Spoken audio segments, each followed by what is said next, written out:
Como excepción al principio de que la ley penal tiene que ser aplicada en forma íntegra, aparece el artículo 3 del Código Penal, que establece que puede aplicarse en forma separada el cómputo de prisión preventiva más favorable para el imputado. ¿Qué quiere decir esto de cómputo de prisión preventiva?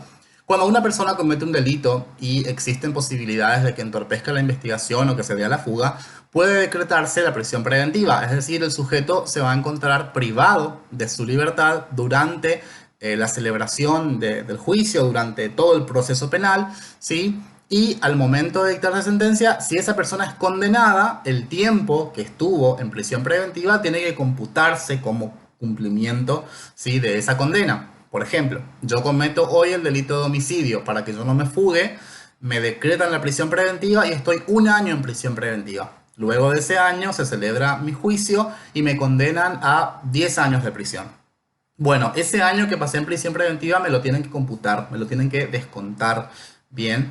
Y existen cómputos de prisión preventiva que pueden ser más favorables que otros, como ser la existencia, la vigencia de lo que se llama 2 por uno. Hoy en día el 2 por uno no está vigente, pero lo estuvo en cierto momento. Y el 2 por uno lo que decía era lo siguiente: por cada día de prisión preventiva se van a computar 2 de cumplimiento efectivo de la pena. Entonces, cada día en prisión preventiva valdría doble.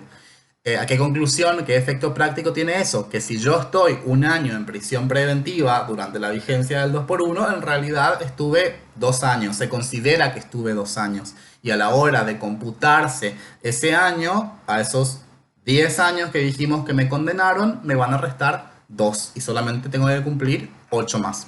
Bueno, si es que una ley tiene prevista una escala penal más grave, pero un cómputo de prisión preventiva más favorable, más beneficioso, el Código Penal autoriza a aplicar separadamente, a tomar ese aspecto de la ley en forma separada, ¿sí? No tenemos que tomarla en forma íntegra porque la escala penal es grave, es más grave, pero sí podemos tomar separadamente el cómputo de la prisión preventiva y de esa manera encontramos el principio de excepción a la aplicación íntegra de la ley penal.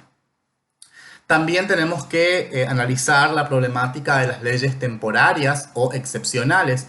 Leyes temporarias, que son aquellas que fijan un tiempo, ¿sí?, para su vigencia, y las leyes excepcionales que rigen durante ciertos fenómenos. Por ejemplo, que hoy se dicte una ley que diga que durante la pandemia de coronavirus los homicidios van a ser más graves y se incrementa la pena del homicidio durante todo el tiempo que dure la pandemia. Es decir, una vez que cese la pandemia va a volver a regir la ley más benigna.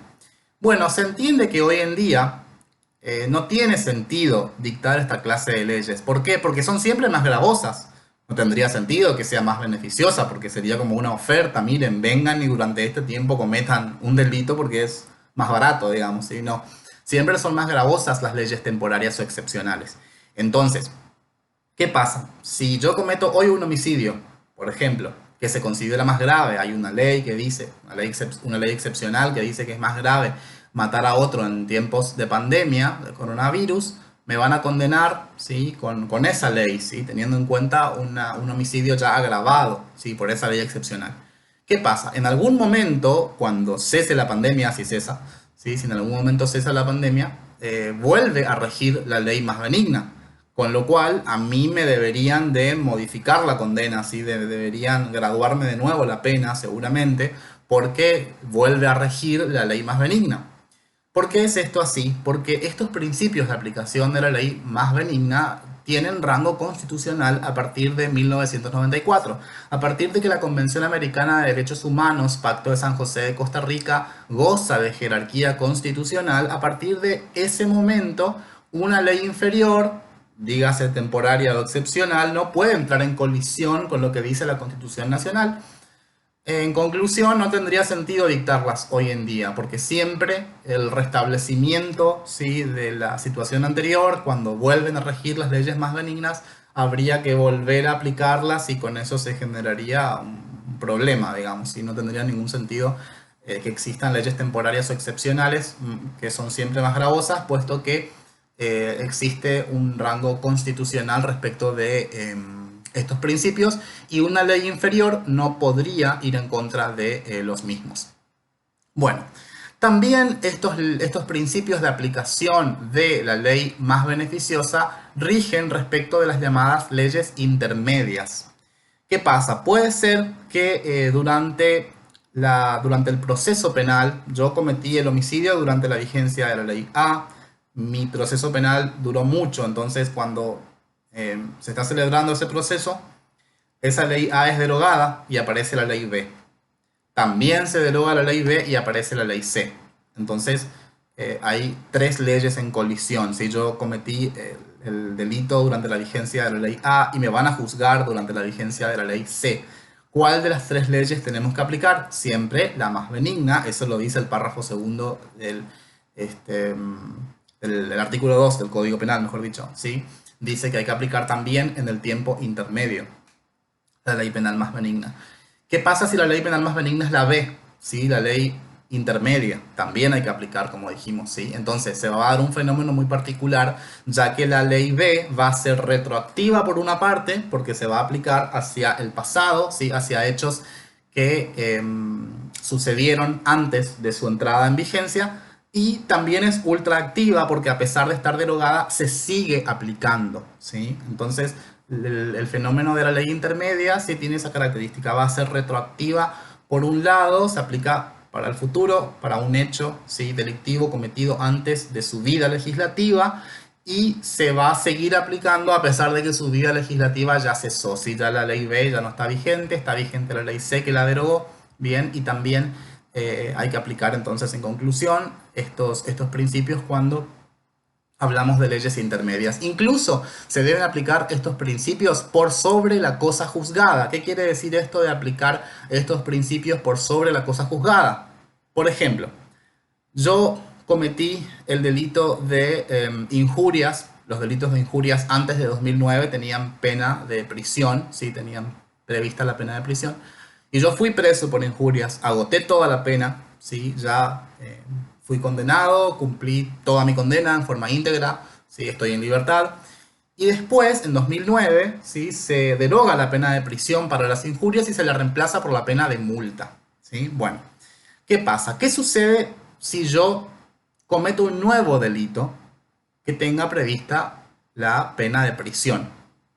Por ejemplo, lesiono levemente a un transeúnte. Las lesiones leves, artículo 89 del Código Penal, tienen prevista pena de prisión. El artículo 50 de nuestro código considera reincidente a la persona que, habiendo cumplido total o parcialmente una pena privativa de libertad, vuelve a cometer un nuevo delito que está previsto, que tiene prevista la misma especie de pena. Bien, bueno, pareciera que yo soy reincidente porque yo agoté todo el cumplimiento, ¿sí?, de una pena privativa de libertad y luego cometo otro delito, como dijimos recién, ahora de lesiones leves, cometo otro delito nuevo que también tiene prevista la pena privativa de libertad. Pero ¿qué pasa? En el medio se deroga la pena privativa de la libertad para el delito de injurias. Al derogarse esa pena, ¿sí?, privativa de libertad, la pena de prisión para el delito de injurias, yo no puedo ser considerado reincidente, ¿sí? Yo no puedo ser considerado reincidente porque inclusive más allá de la cosa juzgada, ¿sí?, tienen que considerarse estos principios. Bien, bueno, también podría suceder, por último, que exista una modificación de una ley extrapenal que tenga alguna incidencia respecto de una ley penal. Vamos a tomar, por ejemplo, el caso del artículo 282 del Código Penal, si no recuerdo mal, que prevé el delito de falsificación de moneda de curso legal. Ustedes sabrán que antes de la vigencia del peso argentino, la moneda de curso legal en Argentina eran los australes. ¿Qué pasa? Por ejemplo, si una persona falsificaba australes, ¿sí?, se dedicaba a falsificar australes, es aprehendido, es sometido a un proceso penal en su contra por el delito del artículo 282, y durante el proceso penal se modifica el signo monetario, ya no es más el austral, y se modifica el signo monetario por el peso argentino, ¿sí? ¿Qué hacemos en ese caso? El sujeto diría, bueno, me voy a ver beneficiado porque, mire señor, el artículo 282 dice que falsificare moneda de curso legal en la República Argentina, y lo cierto es que hoy en día ya no está vigente el austral como signo monetario en la Argentina. ¿Qué hacemos en ese caso? ¿Le aplicamos o no le aplicamos en forma retroactiva, ¿sí? Esta ley que pareciera que es la más benigna? Bueno, la respuesta es negativa. En este caso no vamos a aplicar en forma retroactiva esta ley, ¿sí? Esta modificación extrapenal. ¿Por qué? Porque tenemos que tener en cuenta cuál es el fundamento de aplicación de la ley penal más benigna, que todavía no lo vimos. La ley penal más benigna debe aplicarse porque existe un cambio de valoración jurídica respecto de una conducta, ¿sí? ¿Qué quiere decir cambio de valoración jurídica? Que vamos a tomar de vuelta como ejemplo el delito de injurias. El delito de injurias en nuestro Código Penal de 1921 tenía prevista la pena de prisión, la pena privativa de libertad, porque en aquel momento se consideraba que injuriar a otro, que deshonrarlo, que decirle cornudo, que decirle inepto, se consideraba que era muy grave, ¿sí? Y que eso ameritaba, ¿sí? Que eso merecía la pena privativa de libertad.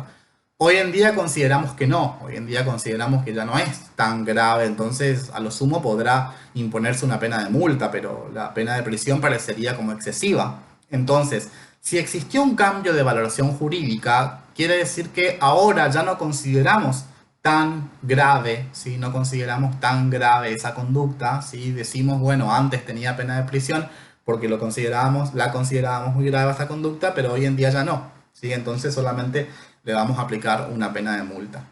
¿Qué pasa en el caso que estamos analizando de la ley extrapenal que cambia solamente el signo monetario? Bueno, esa modificación no es una modificación en cuanto a la valoración jurídica. Sigue siendo delito falsificar moneda de curso legal. Lo único que cambió es el signo monetario, ¿sí? Lo único que cambió fue que antes la moneda era el austral y ahora es el peso argentino, pero seguimos desvalorando en la misma intensidad la conducta de quien falsifica australes. Perdón, quien falsifica moneda de curso legal en la República. Bien, entonces no existió un cambio de valoración jurídica. La pregunta es entonces, ¿cómo sabemos cuándo aplicar y cuándo no los principios de ley penal más benigna? Cuando exista un efectivo cambio, ¿sí? De valoración jurídica. Si el cambio de valoración es meramente fáctico, solamente sobre los hechos, pareciera que no hay que aplicar estos principios de ley más benigna. Lo mismo sucede respecto de los delitos de evasión tributaria que prevén un monto mínimo para su punición y esos montos mínimos se van actualizando conforme la inflación, ¿sí? Que es un problema que tenemos regularmente. Y eso no quiere decir, ¿sí? Que ya no sea delito evadir impuestos, ¿sí? Simplemente que se actualizan los montos, ¿sí? Por la inflación y ese es un mero cambio fáctico, es una mera modificación fáctica, no existe un cambio de valoración jurídica, sigue siendo delito evadir impuestos, solamente que actualizamos los montos por el fenómeno que acabamos de mencionar, que es la inflación. Y esa es una mera modificación fáctica, no es una modificación jurídica, no está fundada, ¿sí? En un cambio, ¿sí? De merituar una conducta como menos gravosa, ¿sí? Como una conducta menos grave, ¿sí? Bueno. Estas son las problemáticas principales respecto del ámbito de validez temporal de la ley penal. Nos vamos a ver de nuevo en otro video donde veremos los otros ámbitos de validez de la ley penal, que son los ámbitos espacial y personal o funcional.